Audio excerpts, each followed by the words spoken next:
এ শালা কোন গ্রামে এসে বললাম, চোর ছাদ চোরে ভরা, এখন গার কাপড় খুলে না নিয়ে যায়।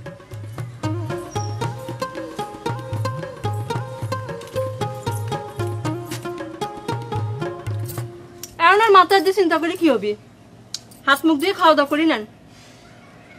চিন্তা ভাবনা না করে কি করবো আপা থুকুস চাচি, কাল যে কলেজে যাব তার কোনো ব্যবস্থা পর্যন্ত নাই।